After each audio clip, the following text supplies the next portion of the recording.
Hey S'mores, I'm Shannon Morse. Welcome to Morse Code. If you are looking for in-depth tech and gadget content, you have come to the right place. These are my tech gifts under $1,000 for 2020. Now, all of these products range in price between $500 up to $1,000, with the last one really depending on sales, so more on that one in a bit. I will start with the smallest technology and then work towards the biggest physically. So the first one is obviously the smallest, and that is going to be the iPhone 12 mini. This is the smallest of this year's lineup of iPhones, and it starts at $729 on a carrier. If you want a small one-handed iPhone, this is a great buy. It's got excellent cameras on the back, and I will mention I do have this covered with a white stone dome lens protector. That's why it is black instead of seeing that matte green through it. It has a really beautiful finish and a really fast processor, so it's a great experience using it. In my tests, this thing did not lag when I was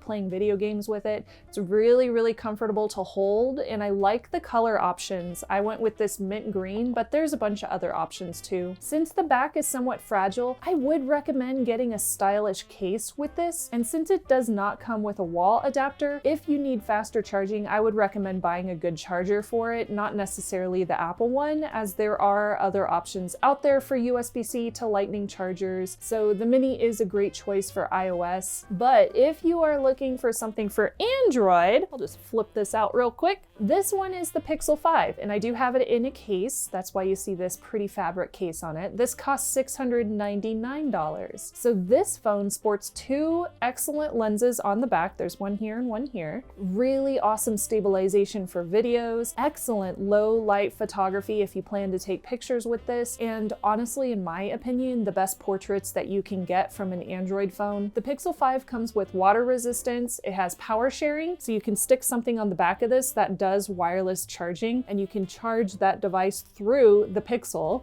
It also has wireless Qi charging for itself and a long battery life as well. The Pixel 5 is 5G, and all the goodies that you normally would get with Pixels, you get with the Pixel 5 as well. So you get your Titan M security chip, you get the first to market updates for Android. My full review goes into tons of detail on it, so check that out for specs and for hands-on details. It's definitely a simplistic flagship phone. There's nothing that makes me go, wow, innovation, but it hits all the right notes to be a very pleasing, very easy to use product. I gotta make sure I pick this up safely because I do have it plugged in right now because this is my teleprompter. This is the Pixelbook Go.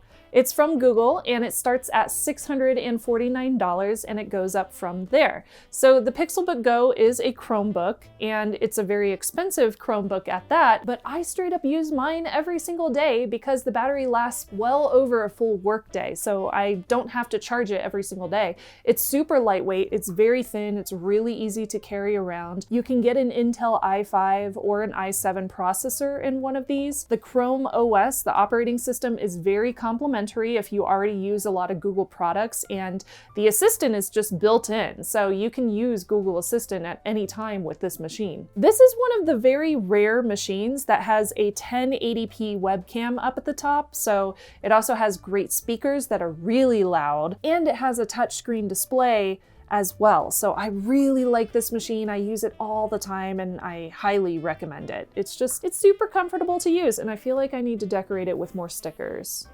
It needs more stickers. Now, if you are looking to gift something for a PC user, a power user even, an ultra-wide monitor should be on your list. So years ago, I got a 38-inch ultra-wide Dell monitor, as well as an Alienware through Alienware Hive. The Dell one I have had since 2017, and it is such a productivity beast. No, it doesn't pack in G-Sync or FreeSync, but it is excellent for editing. The color accuracy is really good.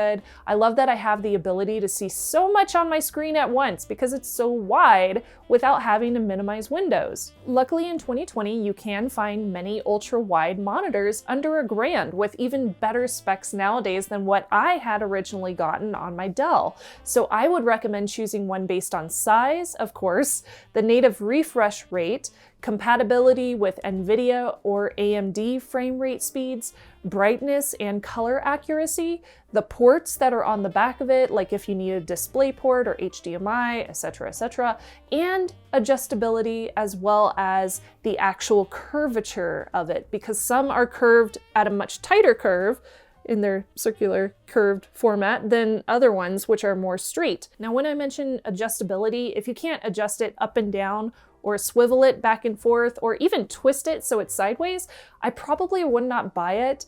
I also look for if it's a VESA mount compatible, because if I want to mount it on a wall, I want to make sure that I'm able to do that. So it ended up that many of my coworkers, so many of them, liked my ultrawide that basically everybody in my old office ended up getting the Dell Ultrawide monitor. They are honestly so great, and they are really awesome for just getting work done. And to wrap up this episode, something that is ridiculously huge, and it does come with a very crucial relationship-saving piece of advice at the end. This would be a smart washer or dryer, or you could get both. So the ones I have are the LG Twin Wash 5.2 cubic feet and the True Stream 9 cubic feet, I believe they are, with front loading, so I can load up laundry in the front.